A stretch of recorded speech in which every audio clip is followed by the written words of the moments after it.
আসসালামু আলাইকুম। দেশের ব্যাংকিং খাতে ভয়াবহ লুটপাটের ঘটনা ঘটলেও দেশীয় ১৭টি ব্যাংক তাদের ব্যালেন্স শিট তুলনামূলক পরিষ্কার রাখতে সক্ষম হয়েছে, যা দ্বারা প্রকাশ পায় দেশের ১৭টি ব্যাংকের এনপিএল রেশিও ১০% মধ্যে সীমাবদ্ধ। দেশের ৬১টি ব্যাংকের মধ্যে এই ১৭টি ব্যাংক জাস্ট উদাহরণ হয়ে থাকার মতো বর্তমান পরিস্থিতিতে দাঁড়িয়ে। এনপিএল একটা বিশ্বব্যাপী সমস্যা। তো আজকের ভিডিওতে জানতে পারবেন কোন ব্যাংকের এনপিএল রেশিও তুলনামূলক কম। ভিডিওটা লাইক করে শেয়ার করে আরো মানুষকে জানিয়ে দিবেন বন্ধুরা। কম এনপিএল এর দিক থেকে প্রথম অবস্থানে রয়েছে সিটিজেন ব্যাংক, যাদের এনপিএল এর অনুপাত ১.৭৪%। কম এনপিএল এর দিক থেকে দ্বিতীয় অবস্থানে রয়েছে ইবিএল, যাদের এনপিএল এর অনুপাত ৩.০৯%। তৃতীয় অবস্থানের দিক থেকে এনপিএল কম রয়েছে বেঙ্গল কমার্শিয়াল ব্যাংক, যাদের অনুপাত ৩.২৪%। চতুর্থ এনপিএল এর দিক থেকে তুলনামূলক কম এনপিএল রয়েছে ব্র্যাক ব্যাংকের, যাদের এনপিএল এর অনুপাত ৩.৫৮%। প্রাইম ব্যাংকের এনপিএল এর অনুপাত রয়েছে ৪.০১%, যারা রয়েছে ৫ নম্বর অবস্থানে।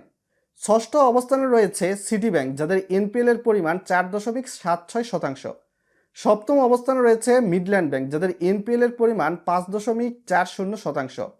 অষ্টম অবস্থানে রয়েছে পূবালী ব্যাংক, যাদের এনপিএল এর পরিমাণ ৫.৫%। নবম অবস্থানে রয়েছে মেঘনা ব্যাংক, যাদের এনপিএল এর পরিমাণ ৬.১১%। দশম অবস্থানে রয়েছে মিউচুয়াল ট্রাস্ট ব্যাংক বা এমটিবি, যাদের এনপিএল এর পরিমাণ ৬.৮৩%।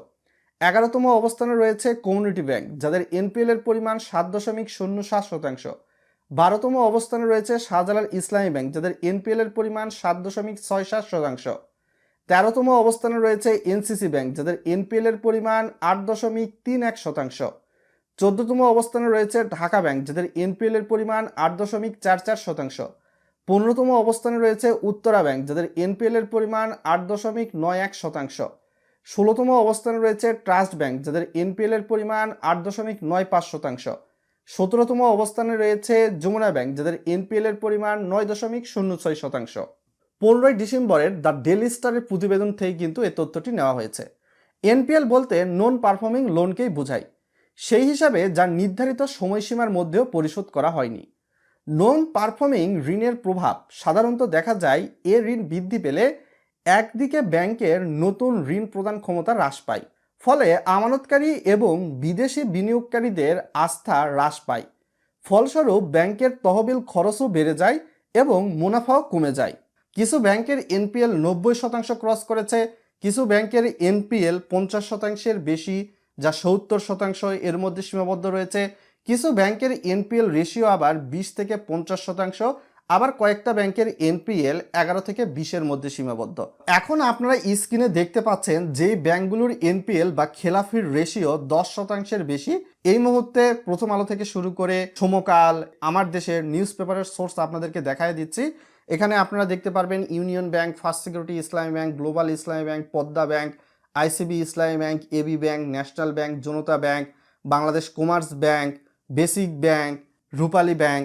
বর্তমান সময়ে দেশের ব্যাংকগুলোর বিনিয়োগকৃত অর্থ বা ঋণের পরিমাণ দাঁড়িয়েছে ১৮,০০,০০০ টাকারও বেশি। এই ১৮,০০,০০০ টাকার মধ্যেই খেলাপির পরিমাণ কিন্তু বর্তমান সময়ে ধরা হচ্ছে ৬,৪৪,০০০ টাকার কিছুটা বেশি। তো সে বিবেচনায় অনুপাতে যদি ক্যালকুলেশন করা হয়, এই খেলাপির পরিমাণটা কিন্তু বুঝতেই পারতেছেন এখন ৩৫.৭৩%। তো এটা কিন্তু বাংলাদেশ ব্যাংকের সেপ্টেম্বর ২০২৫ সালের সর্বশেষ প্রতিবেদন থেকেই নিয়ে আসা হয়েছে তথ্যগুলো।